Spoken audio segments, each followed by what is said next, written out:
I'm your host, Matthew Ross, again, accompanied by my co-host, Michael Pontone. Say hi, Mike. How you doing? Hello, you're never going to be able to nail that intro without stuttering something, but that's okay, Yeah. Captain. Well, it's our second one, so we'll hammer it out as we go along our This is true. Okay, this is Michael multi-year journey. Pontone. This is Michael Pontone, co-host, first officer, wannabe aspirational Vulcan, reluctant Cardassian, joining my captain Matt Ross on yelling at gaseous anomalies. And Two we're young here right. attorneys, relatively to the rest Yeah, of attorneys.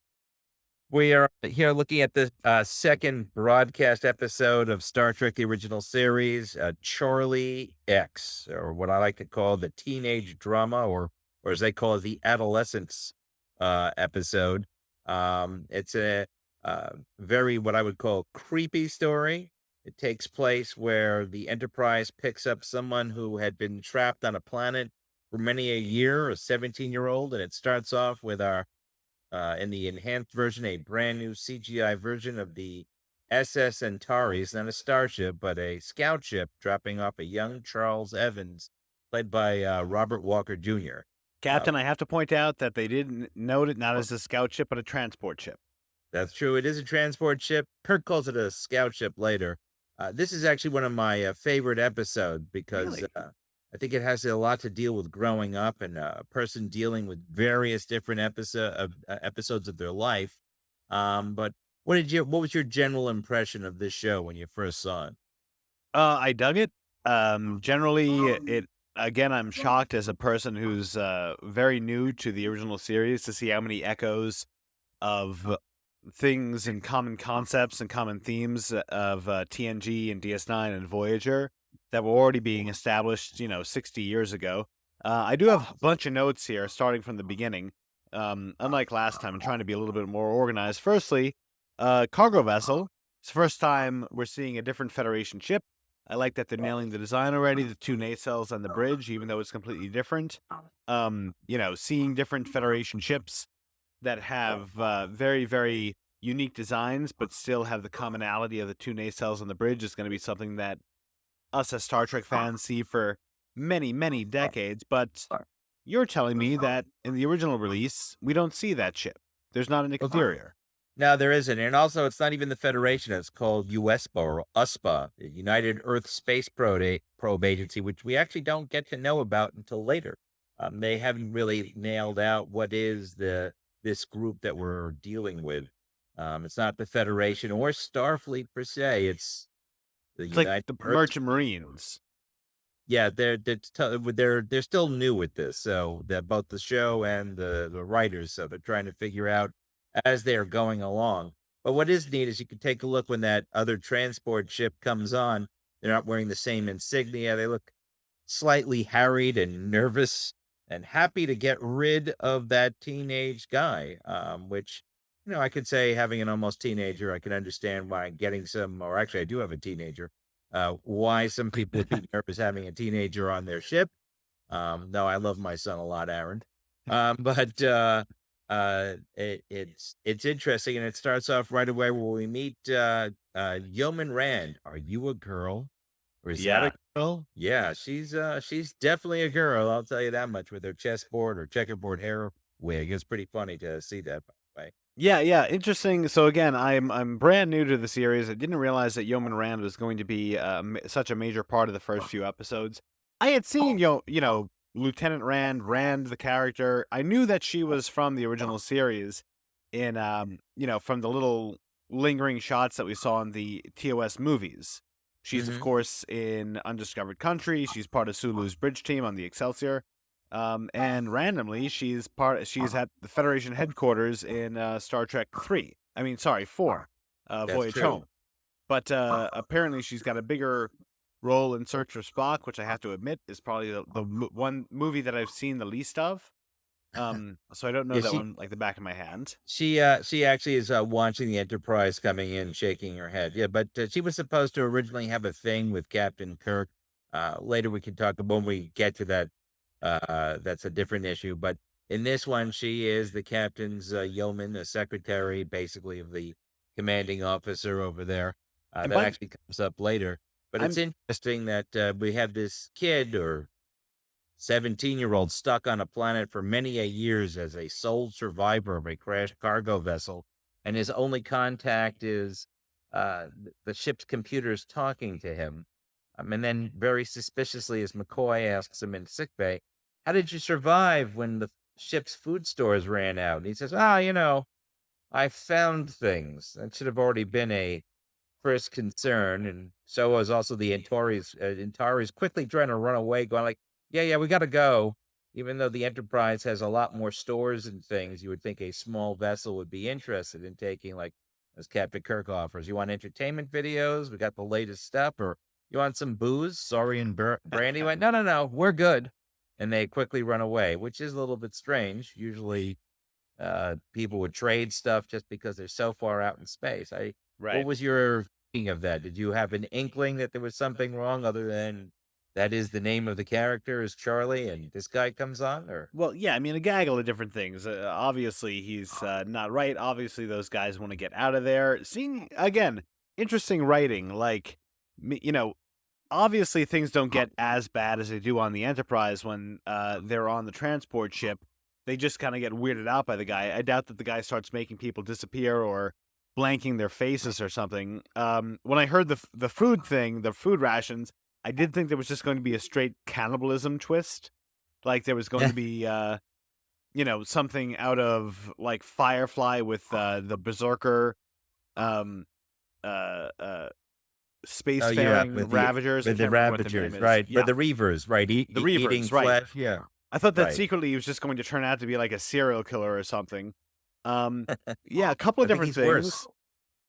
Uh, uh, one thing that they drop early, and again, I took notes as I was watching it. Things that got me going, got me interested. Only 428 crew members on a Constitution class starship. That's substantially smaller, probably what, 1/4 of what's on the Galaxy class. And I Yes. was saying, is this the Dr. Crusher episode where she's losing track of people and they're all getting sucked into a different dimension? But no, it would show. There's no Constitution class. There are no kids. There's no holodeck. There's no 10 forward. There's no Um, carpeting. no carpeting. No Captain Kirk Day for the kids. Um, yes, no school. So But yeah, if it's a smaller vessel. And it's obviously supposed to be more of like you said, a warship.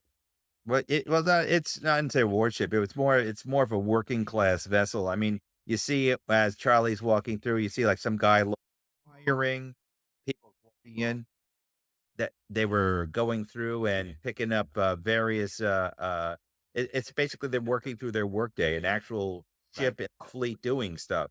You saw two guys coming out of what's not yet named as a Jeffries tube trying to fix things. That was interesting. That's where Charlie gets the idea to hit someone on the butt. Right. When talking to him, the guy goes, "See you in the rec room." "Yeah, friend." And he hits someone on the butt. How many times have you hit someone on the butt after a conversation? Oh, Can't. I'm gonna let me also point out here. Like, I dig the racial diversity already. He's inserting it. I dig that there is again, mirroring like the 18th century ships. Those guys are not officers. They're Right. merely like crewmen. They're not wearing any sort of Starfleet insignia. And talk about Star Trek, the TOS being the first instance of an interracial kiss. That that is definitely the first instance of an interracial butt slap right there.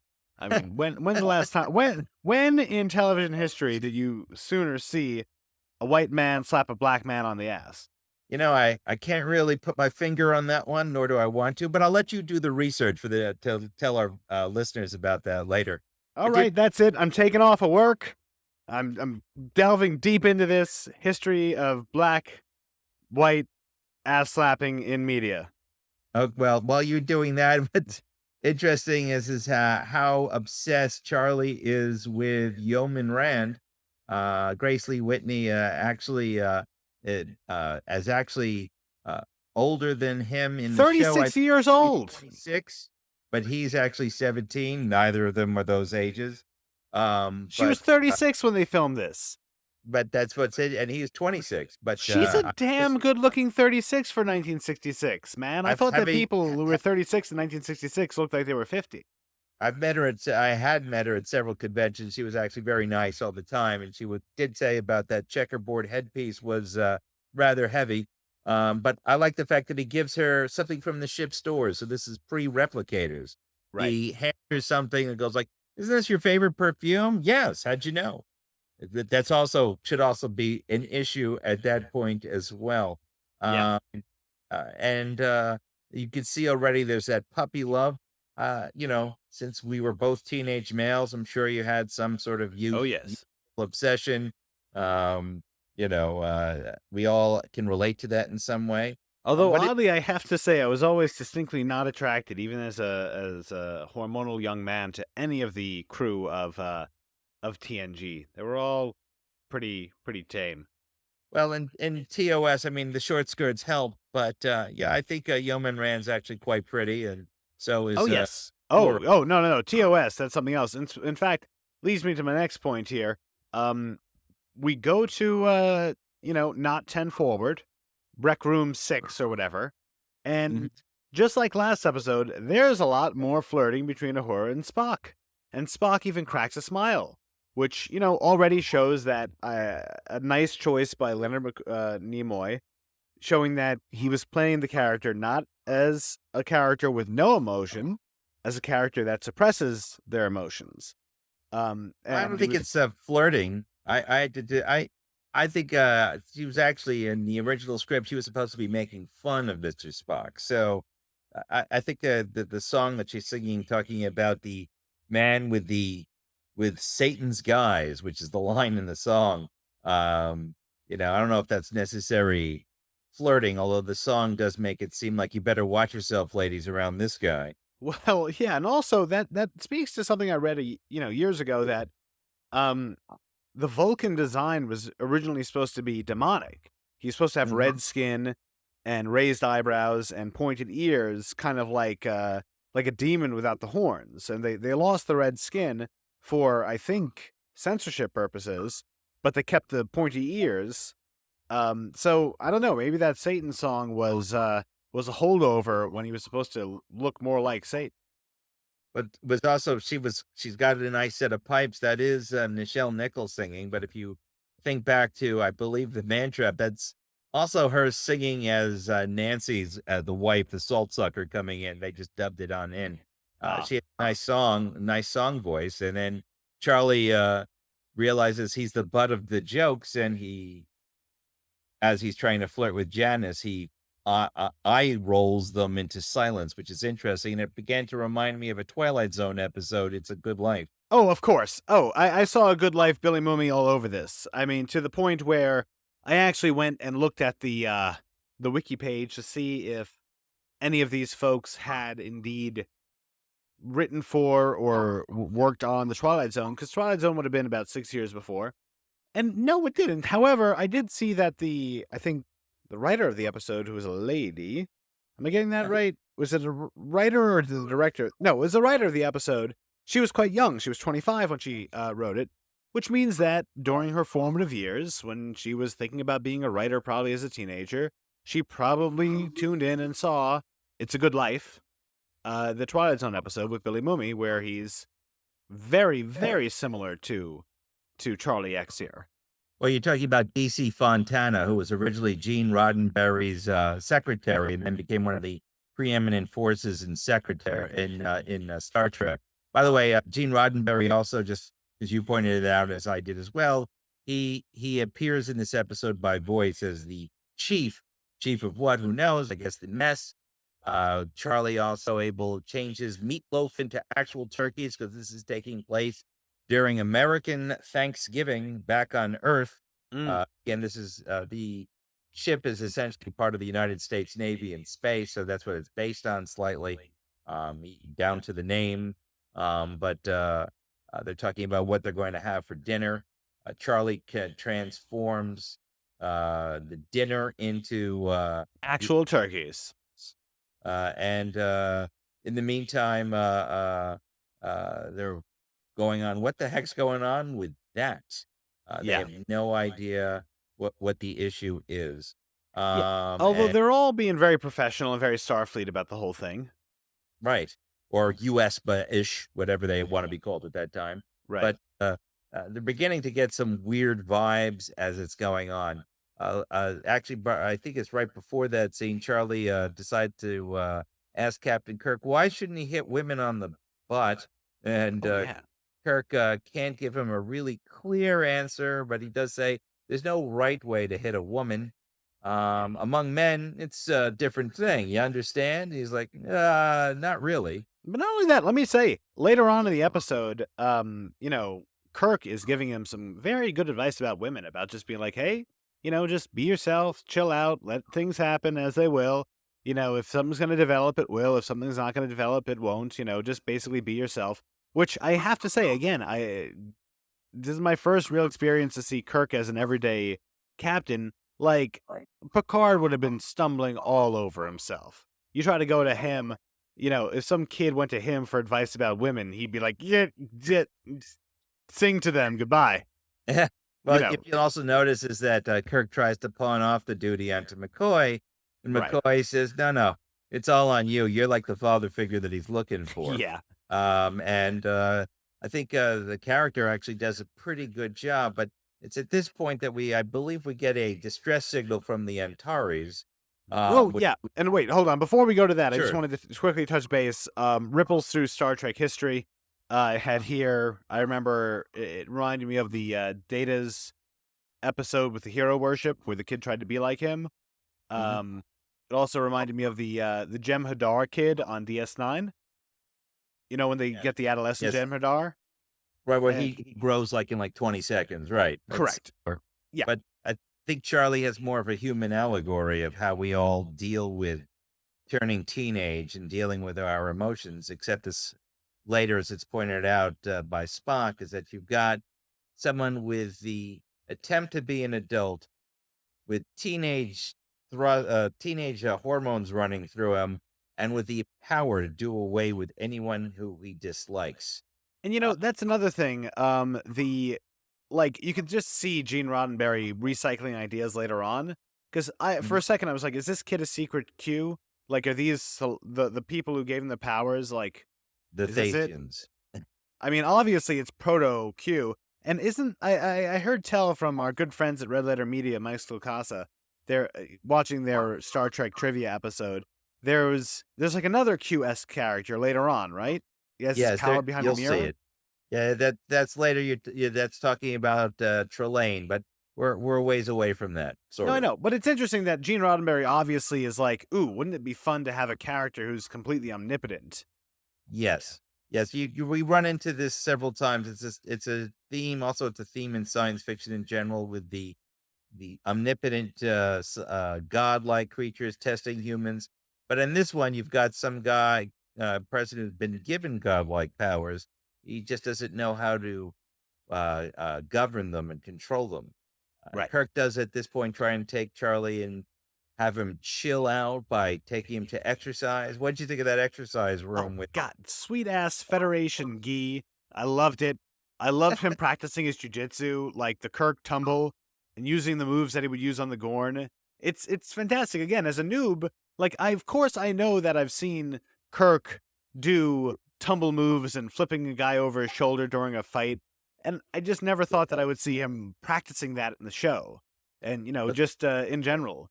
And it's pretty rare. I mean, let's think here. When do we see Federation folks practicing their martial arts skills? The only thing I can really think of is Worf and Riker on the holodeck. right. But this actually is after a conversation that Kirk has in his quarters, telling Charlie he can't have everything. And actually, I have actually said the phrase myself: there are a million things in the universe you can have, and the million you can't. Much to a eye roll or a sigh. But that's why he takes him to the gym. But you would think that Kirk would be more upset when he saw melted chess pieces that Charlie just played with. But whatever. We get to the gym. Oh Some of wait, no. Quick aside: the multi-level chess. Oh, That you blew me like the away. 3D chess? I thought that was a TNG thing. No, no, this came out here. There's still no actual real rule books to it. I actually have one of the sets I bought from Franklin. You could get it. Yes, I have lots of it. I have lots of stuff, but that Franklin Mint set is actually a nice glass and uh, pewter set. but there's no rules on how to actually play it. It's one of the most fascinating things to look at is to see this thing, and it's also one of the very first instances of you can see their recreation in the ship playing chess in the far, far future, but it's like space chess, the 3D Right. chess. It's actually interesting, and I would suggest Franklin Mint still would making them and sponsoring. I'd say come on over because that's a great set to get. But Well, look, get a rule book there, and then maybe we can talk about it. yeah, that's true. We reject your sponsorship that you've not yet offered us. They're not going to be offering anything. You got to So make a what rule about book. they're in the gym. He's teaching him. He says, "Sam, come over here." And well, Sam laughs at Charlie when Charlie gets thrown to the floor. So then he goes somewhere, except not the towel, but the guy goes somewhere. I thought that was kind of funny, actually, is that the guy disappears, but the towel stays. But I guess that's just a placement for items or something when he disappears. But that immediately makes Kurt get a little bit freaky. Not freaky, get a little bit freaked out. He calls for security, and the two red shirts appear. And instead of going quietly, one of them pulls the phaser, and then suddenly all the phasers are gone. So they know they've got a serious problem on their hands. I don't know. Did you ever wish that you could rebel against authority figures when you were that age like that, Mike? Ah, good. To be honest with you, I was mostly just frustrated with the other people around me who was that age. I always wanted to be an old man. It's getting better and better as I'm getting older. I'm 36, going on 65. Yeah, yeah, Um, it's great when you hear more creaking when you wake up. Trust me. I know, that's happening. Wait, did I just say? Oh, see, talking about how delusional I am. I just said I'm 36. I'm 38. Yeah, So see, look at that. Yeah, I no, think maybe you need some Thasian sauce to remember.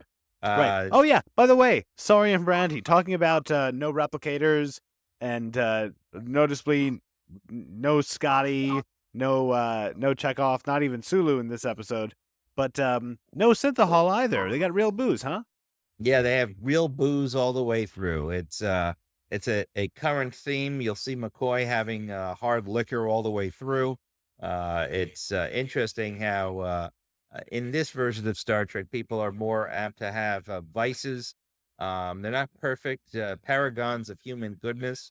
There's also more of a militant edge to all of them. Oh It's like they yeah. are officers on an actual military vessel, which I Absolutely. I mean, down to the fact that that guy was laughing at him for being a bit of a screw up. I'm like, oh, in TNG they would be too woke and politically correct to laugh at someone's misfortune.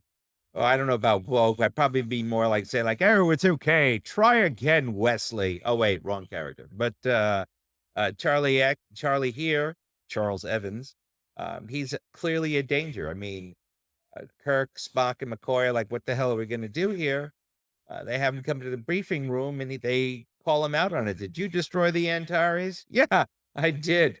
And they're like, "Oh, geez." And we're heading towards a large colony where his family was from. We're really going to be in trouble if we do that. It was a little bit scared. What are they going to do? It's a really good question. But at this point, Charlie takes over the entire ship and he's wearing a very snazzy leather jacket, which you never find anywhere on the internet. That's Oh, you've yeah, looked. only time you ever see that leather wraparound. I actually like it. It did make me wonder. In all your travels, you mentioned before in the previous episode that you've been quite the mainstay at the conventions. You even assisted some folks as their personal assistant to Mrs. Jean Roddenberry. Um, Yes. did you ever cosplay? Oh, yes. I actually have Really? lots of costumes. In fact, this Halloween, I was part of Enterprise. I had my jumpsuit and everything, and I have the gold green wraparound Kirk shirt. I even have it from Strange New Worlds because it was just slightly more trim. But and even got my wife to wear a short red skirt from original series, and I even have the monster maroon. And I made someone who's now 14 when he was like a year, dressed like Mr. Spock, and I've carried that on to the other one who's 6. Ah, So, yes. yeah, Now, is the teenager rebelling against dressing up like a Star Trek character? well, he doesn't wait. This year he was Top Gun, so I guess so. but he does like watching it. But Ah, I'll get to the episode he likes. I can tell you that one exactly. But what did you feel about with the triumvirate Kirk, Spock, and McCoy trying to figure out what to do? Did you have any feeling of like dread or concern, or what were you no, I thinking? mean, Point. I mean, I can see obviously the appeal of the trio because, starting from here, they're beginningest of the beginnings, right up to the end of, being on one of my favorite scenes in all of Star Trek when they're getting battered by the cloaked Klingon warbird in undiscovered country, and Mhm. still all three of them band together to find a solution with the firing solution to the torpedo. Um, they always have each other, and they always That's trust each other implicitly, and I never, when all three of them are together, I never sense fear in any of them. It's a weird thing. they do feed off of each other and they support each other. Yeah, There is a sense that if they all work together, the three of them, you have Kirk more of like the middle. You've got McCoy as the emotional one, and obviously Spock as the unemotional one, and Kirk trying to balance the two. So he's kind of more of the rational out of all of it. of Kirk, course. right? So it shows like a good leadership skill in that he's able to stoically command a situation. Again, no tears in any situation Can you whatsoever, believe it? I and know. no whispering either. No one And no one talking about their love life now, or or who they got one pregnant to tack trauma. on some starship. Star Right, or it's like saying, I one time I saw a family got washed away in a storm, and so that's why I rebelled against direct orders. uh, That's not in this series. This is more of the stoic heroes going through it. It's at this point, I believe, we get back to the bridge. Charlie, and again, in his after he's now terrorizing the crew, turning another yeoman into a lizard, a yeah. younger woman into an old lady, takes And away a face of another. by the way, that old lady thing was really messed up. You know why? Because Why? usually in Star Trek, they just slap some unrealistic old age makeup on a young woman, and like, oh no, look, she's old. They put some talcum powder in her hair. They just cast an old lady, and Yeah, they were like, yes. okay, you are 65, which you're actually 65, and you're horrified by that fact. React. Yeah. What's it saying about I everybody? know. Why also turn a woman into like a lizard, by the way? I guess, it's an interesting commentary what Charlie thinks of the other yeoman who's allegedly 17, Right. same age as him. It makes you wonder how young you can actually join into it to get to join the fleet. Right. Um, Charlie X, the first incel. That's right. But then they get up to the bridge. Kirk realizes that can't take on more than he can do because the Antares is a heck of a lot smaller with 20 people. This is 428, at Yep. least this instance. And it's got a lot more doodads and gizmos. So they come up with the idea of turn everything on and let's see him run the ship, which he begins to freak out about. When it's at this point that we come to our ending where the Thasians actually appear. And in a very creepy ending, they say, listen, either he comes with us or you're going to have to either kill him or he's going to have to kill you.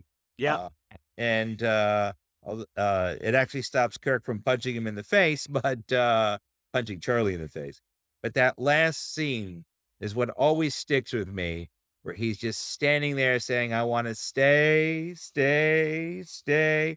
That's why I Right. think one of the creepiest things I've ever seen ever in Star Trek. And even when I was younger, like 6 or 7 years old, when I'm watching this for the first time in the 70s, because I'm old, that scene stuck in my head of like one of the most creepiest things. In fact, that's the two things that stand out the most is that jacket and that he wants to stay type of thing. Right. What were your thoughts towards that? Yeah, no, I mean, a couple of different notes I have here. First of all, the blank face thing, the sealed up face, that's some great body horror. And it does show, I think that it was Harlan Ellison, famous sci-fi writer, who said that like Star Trek was essentially a horror series. Like it really was people kind of coming into terrifying, oftentimes monster of the week scenarios and kind of having horrible things happen to them. That was a really disturbing image. And also, I again, interesting echoes of future Trek. This is not the first time, and it's certainly, no, this is the first time, and it would certainly not be the last time that we are seeing a bridge crew come into contact with beings that are so far beyond them that they don't have any real say in what happens next. You see that in the Nth Degree when Barclay brings them to that whatever central nebula. And again, we got a Yeah. floating head in that. We got a floating head in this. Also in the TNG episode Clues, we're encountering an alien intelligence that is just might as well be a Q, might as well be gods being like, listen, we don't want to, but we can destroy you. So why don't you just move along? And it does show that, Roddenberry was aware of the place of man in the universe, that he has to be humble in order to know his place, that he's not the top of the food chain. And they really experience that later on when they're saying we can handle anything, and Q introduces them to the Borg. Well, that comes up later. You'll even see it. The Enterprise crew here is actually humbled quite a few times in multiple situations. Sure. But they just are able to think as opposed to consistently lash out either by shooting everything or crying over a solution. They actually think and discuss and take opinions of everyone. Go That's more figure. in TNG where they have a meeting every 5 minutes. But in the original series, they actually do reason it out. And although it does concentrate on the main three characters, the ancillary characters do come in at times. And there is more than just Scotty, Uhura, Chekhov. There are other characters, as you'll see later, that actually have some input here. I am But kind of curious about that. I'm not gonna lie. Also, I really like the ending. In that it was also one of the first of many no-win situations where there's not an ideal outcome. The Kobayashi Maru test, where you just have to kind of admit defeat, because we see that in Tuvix, where Janeway is like, well, I know that you're a sentient form of life, but I have to kill you. Also, Tuvix must die. Tuvix must die. well, I mean, also, this really, I don't know if you got this, Matt, but did this remind you of the Voyager episode, The Thaw, with the creepy clown guy? It kind of, well, no, actually it didn't remind me of, Mr. McKeon as a creepy clown guy, but what it reminded me, well, I don't know if I could relate it to anything in TNG as well, except again, it's the all-powerful being like Q. But just that entire thing where we're gonna just take this guy out of here, because we can.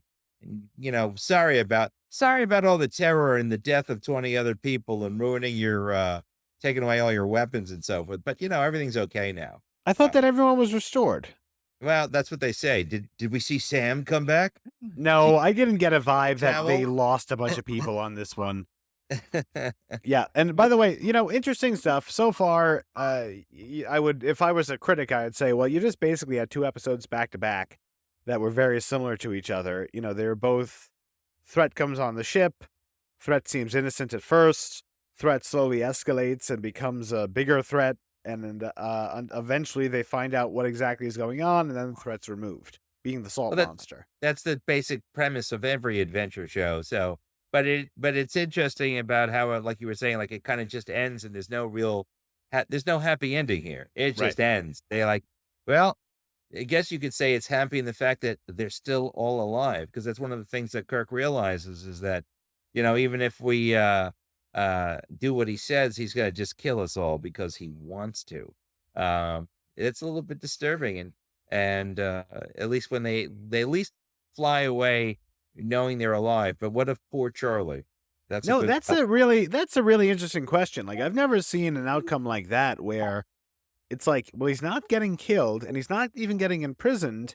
He's basically, it's a very sad ending, because it's almost like it's almost like you saved a lion cub, right? humans saved the lion cub and they raised him in a zoo, and then they tried to reintroduce him to the other lions in a pride, and he was just acting like a jerk and couldn't follow the rules. And then it's like, you got to come back with us.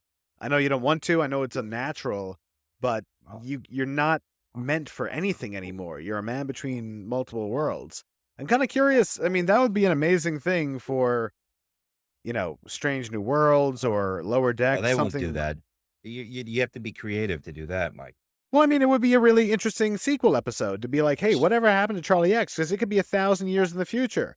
Yeah, presumably he might live forever, just like these, whatever they are. Thasians. Yeah, the Thasians. Yeah, Thasians. it would have been an interesting story, but they are never heard of again. But it is kind of So like you far. do have to wonder what happened to Charlie. What happened to these Thasians? Are they quarantined from the rest of the fleet, the Federation or USPA? Only because they seem like they can do anything, and they would be quite terrifying as a adversary, just wishing things away. Well, they Well, seem, that's the thing. peaceful. They're pretty cool because they seem like they've got powers similar to Q, but also with way more wisdom. Like, in the Voyager episode, we see that the Q continuum, they're just like devastatingly bored. Well, Right. in, maybe the Thasians managed to become omnipotent while also preserving a culture. But what's also interesting is not only is that the one that appears also. I just wanted to address one thing that because I always find it interesting is that he says he took on this form, so Yeah. they must had some sort of contact with the outside world for some reason, or the outside universe, that is. Right. So that was also, to me, it's also very creepy seeing that melty face or that flowing face on the bridge. Yeah, Uh, no, that was some good stuff. so Go go on. ahead.